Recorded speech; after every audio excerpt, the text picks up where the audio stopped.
Il y a des personnes qui ont une très grande destinée, mais qui malheureusement passent souvent par des zones de turbulence.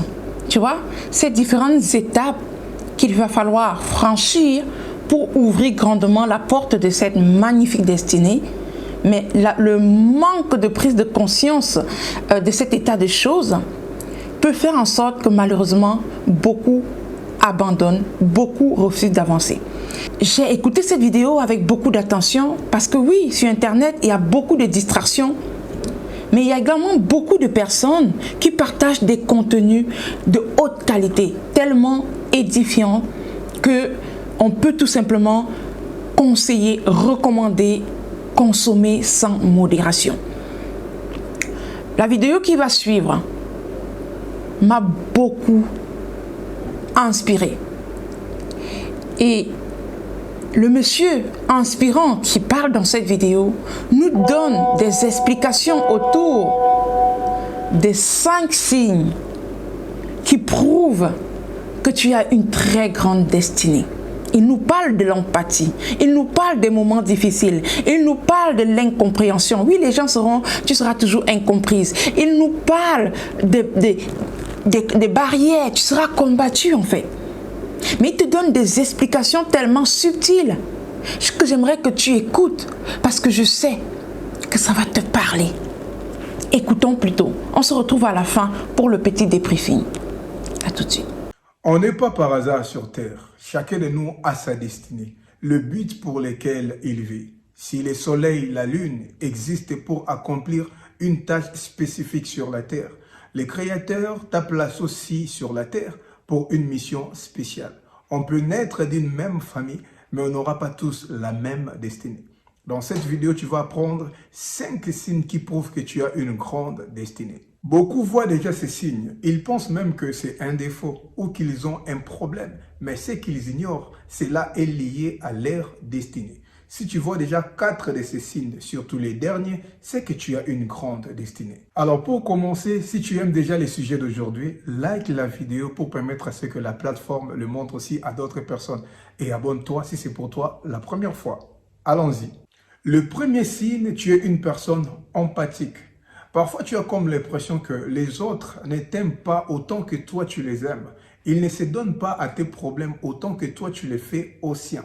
Tu dois juste comprendre que vous n'avez pas le même cœur parce que vous n'avez pas la même destinée. Un des signes qui prouve que tu es appelé à une grande destinée, c'est quand tu es une personne qui aime aider les autres, qui comprend les autres, qui se met à la place des autres, qui n'aime pas voir les autres souffrir. C'est que tu dois comprendre, Dieu aime travailler avec les hommes qui ont son cœur. Parce que Dieu ne te bénit pas seulement pour toi-même, mais Dieu te bénit pour que tu sois une source de bénédiction pour les autres. On le voit avec Moïse. Dieu ne pouvait jamais utiliser Moïse pour libérer les personnes qu'il n'aime pas, les personnes à qui il n'a aucune compassion.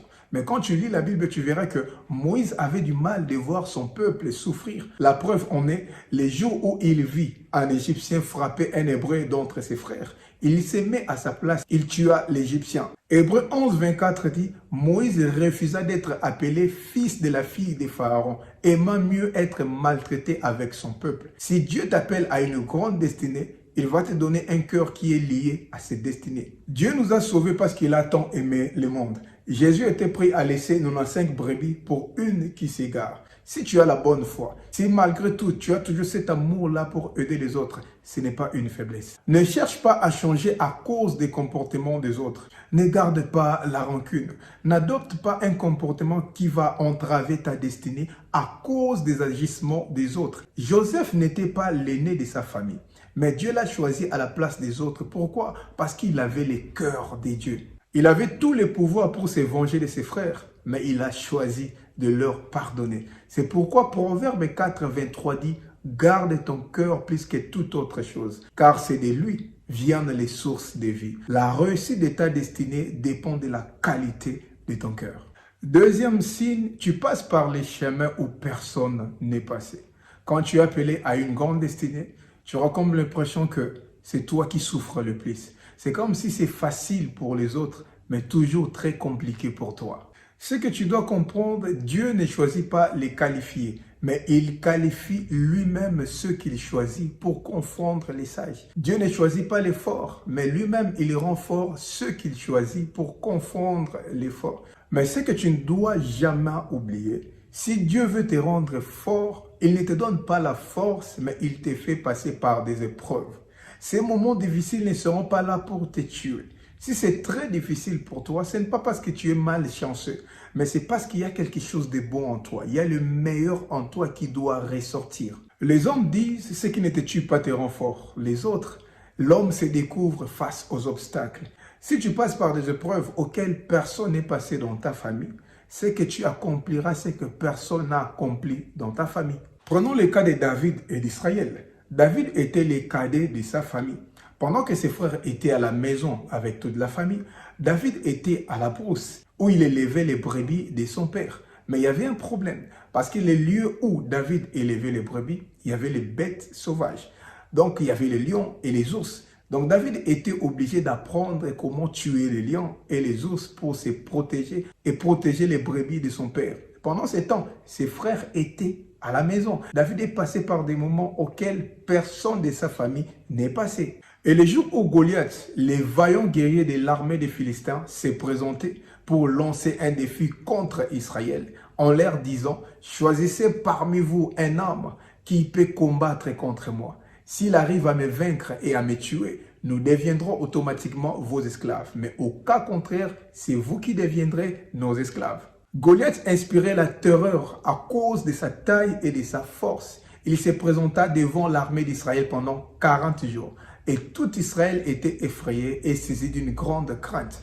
Et il n'y avait personne qui s'est prononcé pour aller les combattre. Mais le jour où David apprit cette nouvelle, il dit au roi, « Je vais aller combattre contre Goliath. » Personne ne pouvait accepter que David puisse aller combattre contre Goliath parce que c'était un enfant. Alors que Goliath, c'est un homme aguerri, un homme qui était préparé au combat depuis sa jeunesse. Même le roi a refusé. Mais qu'est-ce que David a fait? David a présenté ses épreuves. Il dit au roi, voici, j'ai tué les lions, j'ai tué l'ours. Quand Saoul a écouté cela, il a donné son aval. Et David a tué Goliath et c'est grâce à cette victoire que David est devenu roi après. Malgré que ses frères étaient déjà dans l'armée, mais personne n'a pu aller affronter Goliath.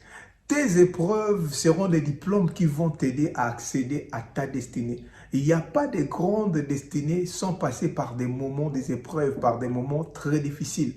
Malgré tes prières, Dieu va quand même permettre à ce que certains moments difficiles puissent arriver dans ta vie. Parce que les moments difficiles sont une école. Et pendant les moments difficiles que tu vas apprendre les choses qui seront indispensables pour ta destinée. Troisième signe, tu es beaucoup combattu. Tu n'as rien, mais on te combat. Au bout d'un moment, tu vas te poser la question, mais pourquoi on me combat toujours? Je n'ai rien fait à personne. Tu t'es déjà demandé pourquoi quand Jésus est né, Hérode a ordonné qu'on puisse tuer tous les bébés de moins de 2 ans. Et quand Moïse est né, Pharaon a ordonné qu'on puisse tuer tous les bébés. Mais qu'est-ce que ces bébés-là innocents avaient fait? Tu dois comprendre que le grande destinée secoue l'enfer. Si on te combat, ce n'est pas pour aujourd'hui, mais c'est pour ton avenir. Ce n'est pas pour ce que tu as, mais pour ce que tu es. Ce n'est pas à cause de ce que tu as fait, mais à cause de ce qui est en toi. Parce que tu es de la race des vainqueurs. Tu es né pour briller. Tu es né pour accomplir de grandes choses. Les ténèbres vont te combattre parce que ton étoile brille tellement fort. Un dicton dit, on jette des pierres qui sont sur l'arbre qui porte les fruits. Aujourd'hui, les gens n'ont plus le temps à perdre. Même le diable a beaucoup à faire. Il n'a pas le temps à perdre. S'il y a des gens qui consacrent leur temps pour te faire du mal, c'est que tu n'es pas n'importe qui. Quatrième signe, tu es souvent incompris. Si Dieu t'a appelé à de grandes choses, il mettra en toi une manière de faire les choses. Il mettra en toi des rêves, des ambitions que les gens qui n'ont pas la même destinée que toi auront du mal à comprendre. Ce qui sera important pour toi sera inutile pour eux. Ce qui sera pour toi comme une perte de temps, c'est ce que eux vont considérer. Tu dois comprendre que ce n'est pas tout le monde qui a une grande destinée. Ce n'est pas tout le monde qui a la même destinée que toi. Donc, n'attends pas que les autres puissent approuver ce que tu fais pour avancer. Tu risques de te retarder inutilement ou d'entraver ta démarche pour entrer dans ta destinée. Même Jésus était incompris et rejeté par les siens. Quand Joseph a parlé de ses rêves, même son père Jacob, le grand Jacob, n'a pas cru en lui. Ses frères l'ont rejeté. Les frères de David l'ont traité d'orgueilleux juste parce qu'il a pris la décision d'aller combattre contre Goliath. Parce que quand eux, ils regardaient Goliath, ils voyaient un géant, alors que David voyait un incirconcis. Quand ils regardaient Goliath, ils voyaient un défi contre Israël, alors que David voyait une opportunité pour accéder à sa destinée. Si Dieu t'a appelé à de grandes choses, tu auras une autre vision du monde que les gens qui sont autour de toi. Alors, que ton entourage, les regards des autres, les mots des autres ne soient pas un frein pour ta destinée. Lève-toi et va accomplir ce que Dieu a mis dans ton cœur. 5e signe, tu as confiance en toi. Un des signes qui prouve que tu es appelé à une grande destinée, c'est quand malgré les épreuves, tu gardes toujours la tête haute. Malgré les problèmes, tu ne baisses jamais les bras. Tu te dis qu'une solution est toujours possible.